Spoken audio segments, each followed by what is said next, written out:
இந்நிகழ்ச்சி ஸ்ரீராமனின் அருளமுதமாக வழங்கப்படுகிறது.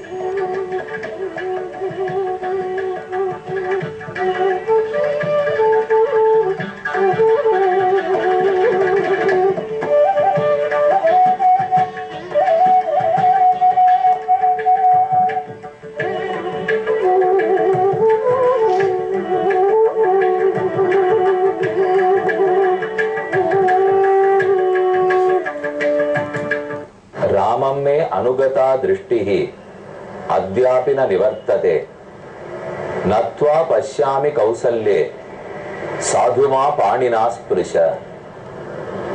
அயோத்தியா காண்டத்தின் 42வது சர்க்கத்தின் இறுதியில் வால்மீகி பகவான் ஆச்சரியமான ஒரு ஸ்லோகத்தாலே தசரதன் கௌசல்யனிடத்தில் வேண்டுவதை விளக்குகிறார்.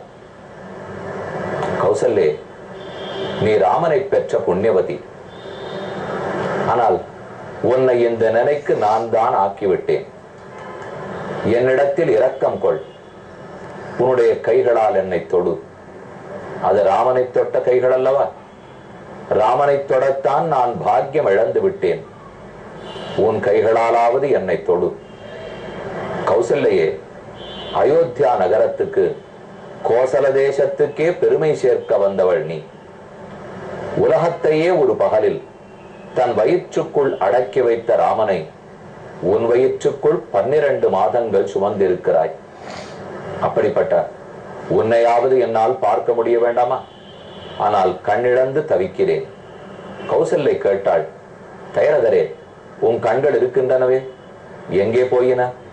கண்ணா, சதைப்பிண்டங்கள் உள்ளன, ஆனால் உள்ளே கண் இல்லை. அந்த கண் ராமன் பின்னே போயிற்று. ராமன் கடல் போன்றவன். கடல் கொண்ட வஸ்து திரும்ப கிடைக்குமா? கடலிலே ஒரு பொருளை தொலைத்து விட்டால் அது திரும்ப கிட்டாது. சமுத்திரைவ காம்பீர்யே என்று வால்மீகி ராமனை கடலுக்கொப்பாக கூறுகிறார். அப்படிப்பட்ட ராமன் கடலில், ராமன் என்னும் கடலில் என் கண்களை தொலைத்தேன். அவை ராமன் பின்னே போயின, திரும்ப வர மறுக்கின்றன. ஆகவே கௌசல்யே, உன்னை என்னால் பார்க்க முடியவில்லை. நீ உள்ளாயா? ஆளரவம் கேட்கிறது. என்னை உன் கைகளால் தொடு என்று ரொம்ப அழகான ஒரு ஸ்லோகத்தாலே வருந்துகிறான், புலம்புகிறான். ஆனால் நமக்கு இன்று ஒரு லாபம். அன்று தசரதனால் ராமனை பட்டாபிஷேக திருக்கோலத்தில் காண முடியவில்லை என்று வருத்தப்பட்டான். ஆனால் நாமோ இன்று ராமகிரியை அடைந்து பட்டாபிஷேக ராமனை கண்களால் காணப்போகிறோம். தசரதனுக்கு கூட கிட்டாத வைபவம் நமக்கு கிடைத்திருக்கிறது. சுமார் 300 படிகள் கொண்ட ராமகிரியில் ஏறுகிறோம். புஷ்கரணி, அருகில் இருக்கும் சப்தரிஷிகளுக்கு உண்டான 7 உயர்ந்த மலைகள், இவை எல்லாவற்றையும் சேவித்துக் கொண்டு கோயிலுக்குள் நுழைகிறோம். ராமன் பட்டாபிஷேக ராமர். இந்த திருக்கோயிலை பற்றின ஒரு ஸ்தல புராணம் உள்ளது. ஏற்கனவே சில புராணங்களை கூறினேன். தற்போது மற்றொன்று. சுக்ரீவன் ராமனுடைய பட்டாபிஷேகத்துக்கு சென்றார், தரிசித்தார். அப்போது ராமனிடத்தில் வேண்டுகிறார், இந்த பட்டாபிஷேக திருக்கோலத்தை நான் எப்போதும் சேவித்துக் கொண்டிருக்க வேண்டும், அதற்கு வழி செய்வாய். ராமன் ஏகசிலா விக்கிரகமாய் ஒரே சிலையில் தானும் தன்னுடைய திருமடியில் பட்டாபிஷேக திருக்கோலத்தில் சீதையும் தன்னுடைய வலதுபுறத்திலே லக்ஷ்மணனும் இருக்கும் விக்கிரகம், அதை சுக்ரீவனுக்கு கொடுத்தார். அந்த விக்கிரகத்தை தான் இப்போது நாம் சேவித்துக் கொண்டிருக்கிறோம். ஆச்சரியமான விக்கிரகம். வெள்ளி கவசம் சமர்ப்பித்துள்ளார்கள். ராமன் மணிமகுடத்தோடே எழுந்தருளி இருக்கிறார்.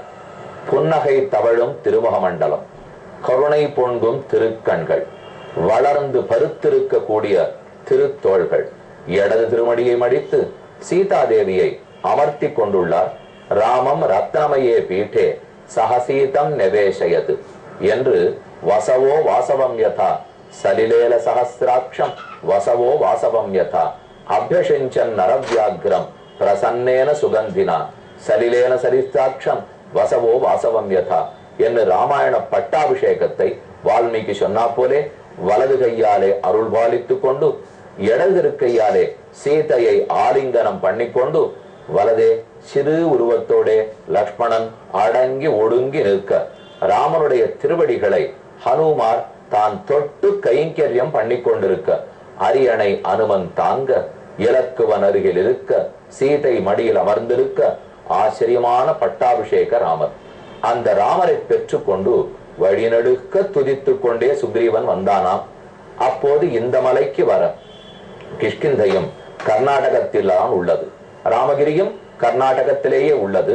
இதற்கு வெகு தொலைவு வடக்கே போக வேண்டும், அதுதான் கிஷ்கிந்தை. இவ்வழியே வரும்போது அப்போது சூகரன் என்று ஒரு அசுரன், அந்த அசுரன் ரிஷிகளை துன்பப்படுத்தி கொண்டிருந்தான்.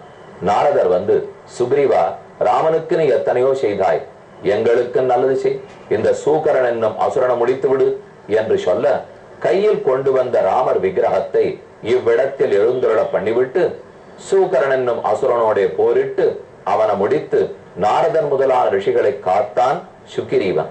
பிற்பாடு இங்கிருந்து ராமரை புறப்பட்டு தன் ஊருக்கு எழுந்துருள பண்ணி கொண்டு போக வேண்டும். வருகிறீரான்னு கேட்க, இல்லை, இந்த ராமகிரி பிடித்திருக்கிறது, நாம் இந்த மலையோடையே இருப்போம் என்று பெருமான் சொல்ல, அன்றிலிருந்து இன்று வரை ராமகிரிக்கு மேலே இருந்தே பட்டாபிஷேக திருக்கோலத்தில் ராமன் தரிசனம் கொடுத்து கொண்டிருக்கிறார். அப்ப ராமனை காண முடியாத தசரதன் புலம்பினான். ஆனால் நமக்கு நன்கு ராமனை காணக்கூடிய பாக்கியம், அதுவும் பட்டாபிஷேக திருக்கோலத்திலேயே. தசரதன் ராமனை கண்டிருக்கிறான், ஆனா பட்டாபிஷேக கோலத்தில் அல்ல. இன்று நாம் ராமனை பட்டாபிஷேக திருக்கோலத்திலேயே சேவித்துக் கொண்டோம், நம்முடைய பாக்கியம். மேற்கொண்டு அடுத்த ஸ்லோகத்தினுடைய பொருள் பார்க்கலாம். ராமம்மே அனுகதா திருஷ்டி அத்தியாபின நிவர்த்ததே. ராமன் பின்னே கண் போயிற்று, இன்றும் திரும்ப வரவில்லை. ஆகையால் கௌசல்யே, உன்னுடைய கைகளால் என்னை தொடு. ஏன் ராமன் பின்னே கண் போகுமா? போன கண் திரும்ப வாராதா? பெரியவாச்சான் பிள்ளை தனிஷ்லோகம் என்னும் விவரித்த வியாக்கியானம், ரொம்ப விளக்கமான உரை எழுதியுள்ளார். அதில் சாதிக்கிறார், கடலிலே புகட்ட வஸ்து கிட்டுமோ? ராமனோ கடல், ஆகவே அவன் பின்னே கண் போயித்து கிடைக்காது. இது முதல் கருத்து கூறினார். அடுத்தது, கண் யாரேனும் ஒருத்தரை பார்த்து அவரை புரிந்து கொள்ளும். ஒரு மனிதன் நிற்கிறார், கண்ணால் காண்கிறோம், அப்ப கண் மனிதனை கிரகிக்கும், இது கேள்விப்பட்டிருக்கிறோம். ஆனா இப்ப தசரதனுடைய கண்களை ராமனன்றோ கிரகித்து கொண்டு போய்விட்டார். கண்ணு மனிதனை பிடித்து பார்த்திருக்கிறோம், ஆனா ஒரு மனிதருள் மாணிக்கம் கண்களை திருடி கொண்டு போனதை பார்த்ததில்லை. அதுதான் நடந்திருக்கிறது. மற்றொன்று, தசரதனுக்கு எண்ணம், கண்கள் பார்க்கைக்கு உபயோகப்படும், ஆனால் கண்ணு நடந்து போகும் என்று இப்போதுதான் தெரிந்து கொண்டேன். அனுகதா திருஷ்டி, ராமன் முன்னே போகிறார், என் கண்ணவனை பார்ப்பதை விட்டுவிட்டு என்னமோ கன்றுக்குட்டி போகிறா போலே அவன் பின்னால் போய்விட்டதே. மற்றொன்று, ராமனன் பின்னே ஒருத்தன் போனால் அறிவிருக்கிறவன் தானே போக வேண்டும், அறிவற்ற வஸ்துக்களுமா போகும்? அறிவே இல்லாததான கண்ணு போய் ராமன் பின்னே போயிட்டே. யாரெல்லாம் பகவான் பின்னே போவார்கள் தெரியுமா? நாம் வைகுந்தத்தை அடைந்த பிற்பாடு அங்கு நாம் எப்படி இருப்போம்? முக்தி அடைந்தவனுக்கு இருக்கிற பெருமையை சாத்திரம் கூறுகிறது. ஏன ஏன தாத்தா கச்சதி தேன தேன சககச்சதி. எப்படியெல்லாம் முன்னாடி பகவான் போறாரோ பின்னால் போய் போய் தொண்டு புரிவோமா. இது வைகுந்தத்தில் நமக்கு கிடைக்கும் பெரும் பேரு. வைகுந்தத்துல போய் கிடக்க வேண்டிய பாக்கியம் என் கண்களுக்கு இங்கேயே கிட்டிவிட்டதே. ராமன் முன்னே போகிறான், என் கண்கள் பின்னே போகின்றன. கண்ணு போயிட்டு பகவான் ராமனே உலகுக்கு கண்ணல்லவா? கண்ணாவான் என்றும் மண்ணோர் விண்ணோர்க்கு கண்ணார் வெங்கட விண்ணோர் வெற்பனே என்ன ஆழ்வார் சாதிக்கிறார். பகவானே உலகுக்கு கண் அப்படின்னா ரட்சிக்கிறவர், காப்பாற்றுறவர் அர்த்தம். மக்கள் பின்னே கண் போகும், மனிதன் பின்னே கண் போகும். ஆனா தசரதனுக்கு ஆச்சரியம், ராமனே ஒரு கண், கண்ணின் பின்னா கண் போகும், அவரே ஒரு கண்ணா இருக்கா. அப்ப அந்த கண்ணனின் பின்னால், ராமன் என்னும் கண்ணின் பின்னால் என் கண்கள் சென்றனவே. ராமம்மே அனுகதா திருஷ்டி மே திருஷ்டி, என் கண்கள் அவன் பின்னே போயிட்டே. சாதாரணமா நம்ம விரோதி நம்மோடு ஒத்துழைக்க மாட்டார், ஆனா நமக்கு வேண்டியவர்கள் நம்மோடு தான் இருக்க வேண்டும். மே திருஷ்டி, என்னோட கண் அப்படின்னு அர்த்தம் என்ன?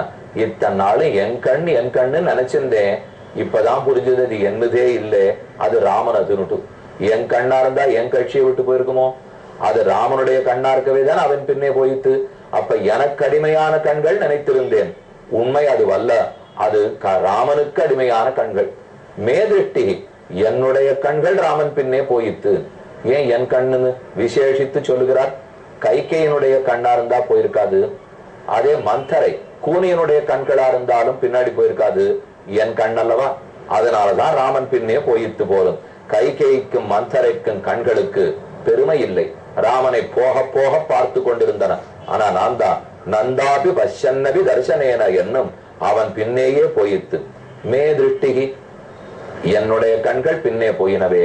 அதாவது அத்தோட தனக்கு சம்பந்தத்தை பெற்ற தாயரை விட்ட அன்று என்று பெண் பிள்ளைகளை விட்டு போக செய்தே திருத்தாயார். இந்த இடத்துல ஒரு கேள்வி, ராமன் பின்னே கண் போயிட்டு, தசரதனை விட்டு விட்டுத்தானே போயிட்டு, அவனை கைவிட்டு விட்டதே. அப்படி இருக்கிறச்சே என் கண் என் கண்ணு ஏன் சொல்லணும்? அதான் புறப்பட்டு போயிடுத்து இல்லையோ. அப்புறம் சண்டை போட்டு நீ என் கண்ணே இல்லை என்று சொல்லக்கூடாதனால் போன கண்கள் திரும்பி வாராதா என்கிற நப்பாசையில் பேசிக் கொண்டிருக்கிறான் போலும். சரி, திரும்ப வருமானால் அத்தியாபின நிவர்த்ததே, போன கண்கள் திரும்ப வர மறுக்கின்றன. ஏன்? வந்தால் கைகை முகத்தில் விழிக்க வேண்டுமே, கூனியை பார்க்க வேண்டுமே.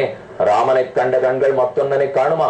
கைகையும் கூனியும் பார்க்க விருப்பம் இல்லாமல் கண்கள் திரும்ப வர மறுக்கின்றன.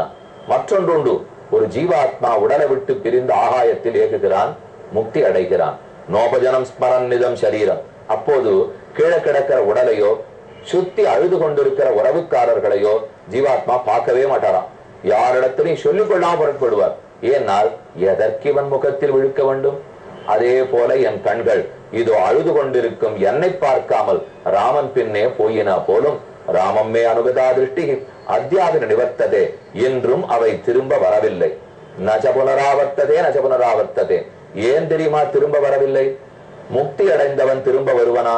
உபநிடதங்கள் கூறுகின்றன, இங்கிருந்து புறப்பட்டு வைகுந்தத்தை அடைகிறோம். நஜ புனரஹா ஆவர்த்ததே, அவன் திரும்ப வருவதில்லை, திரும்ப வருவதில்லை. ராமன் தானே முக்தி. அந்த ராமன் பின்னே கண்கள் சென்று விட்டபடியால் இது திரும்பாது திரும்பாது. நஜ புனராவர்த்ததே நஜ புனராவர்த்ததே. அப்போது கௌசல்யை கேட்கிறாள், கண் போயிட்டு இருக்கிறீரே, இதோ உம்ம முகத்தில் கண்கள் தெரிகின்றனவே. கௌசல்யே, இது வெறும் மாம்ச சக்ஷுசு, சதை பிண்டம், அவ்வளவுதான். ஆனா கண் பார்வையை நான் இழந்து விட்டேன். அதை பார். நீ இப்ப பேசுவது காதில் கேட்கிறது, ஆனா கண்களால் உன்னை பார்க்க முடியவில்லை. ஓர் ஆசை, எனக்கு தொடு உணர்ச்சி இருக்கிறதான்னு பார்க்கணும். ஆகவே நீ என்னை தொட்டு பார்க்கிறாயா? அப்போதாவது இருக்கிறேனா என்பதை தெரிந்து பார்க்கலாம். அடுத்தது சொல்லுகிறார், ராமம்மே அனுகதா திருஷ்டிகி, என் கண்ணு இப்போது பார்க்கவில்லை. ஏன் தெரியுமா? திருப்பாணாழ்வாருடைய பாடம்.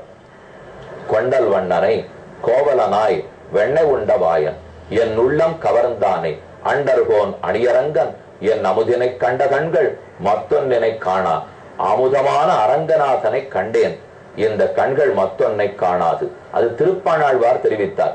இப்போ தசரதன் கூறுகிறான், ராமனை கண்ட கண்கள் மத்தொன்னை காணுமோ? அதனால் தான் கண்கள் திரும்ப வரவே மறுக்கின்றன. கௌசல்யே, நீ வந்து என்னை தொடு, என்னிடத்தில் கோபித்துக் கொள்ளாதே. நீ என்ன தெரியுமா நினைக்கலாம்? ராமனை வரம் கொடுத்து அனுப்பிவிட்டு கைகேயி எவ்வளோ கேட்டாள் என்பதற்காக உயிரான ராமனை அனுப்பிவிட்டு வேஷம் போடுகிறான் தசரதன், நாடகமாடுகிறான் என்று நினைக்காதே. உண்மையிலேயே வருந்துகிறேன் கௌசல்யே. சாதுமா பாணினா ஸ்பிருஷ, உன் கைகளால் என்னை தொடு, உயிரோடு இருக்கிறேனான்னு பார்த்து கொள்கிறேன். ராமனை தொட்ட கைகளால் என்னை தொட்டால் என் கிளேசம் எல்லாம் தீரும், என்னுடைய வருத்தம் எல்லாம் தீரும். சாது ஸ்பிருஷ, என்னை தொடு, வெறுக்காமல் தொடு. அன்று தொட்டாய், உன்னை கல்யாணத்தன்னைக்கு கைப்பிடித்தேன், அன்று தொட்டாய். அந்த ஆதரத்தோட இரக்கத்தோட என்னை தொடுவாய். ராமனை தொட்ட கைகளாலே என்னையும் தொடுவாய். அப்போதுதான் இருக்கிறேனா இல்லையா என்றே தெரிந்து கொள்ளுவேன் என்று பலகாலும் கௌசல்யனுடைய கைகளை பிடித்து கொண்டு தசரதன் அழுது புலம்புகிறான். ராமம்மே அனுகதா திருஷ்டி அத்தியாபின நிவர்த்ததே. நம்முடைய வேண்டுகோள், ராமகிரியில் எழுந்துருளியிருக்கும் பட்டாபிஷேக ராமர், அவர் பின்னே நம் கண்கள் போக வேண்டும், அவர் பின்னே நெஞ்சு செல்ல வேண்டும், அவனோடையே நெஞ்சு எப்போதும் இருந்து அனுபவிக்க வேண்டும் என்கிற வார்த்தைகளோட ராமகிரி, கீழே ராமநகரம், இவற்றில் எழுந்துருளியிருக்கும் பட்டாபிஷேக ராமர், கோதண்ட ராமர் ஆகிய அனைவரிடத்திலும் விடை பெற்றுக் கொண்டு அடுத்த திருத்தலத்தை நோக்கி செல்வோம்.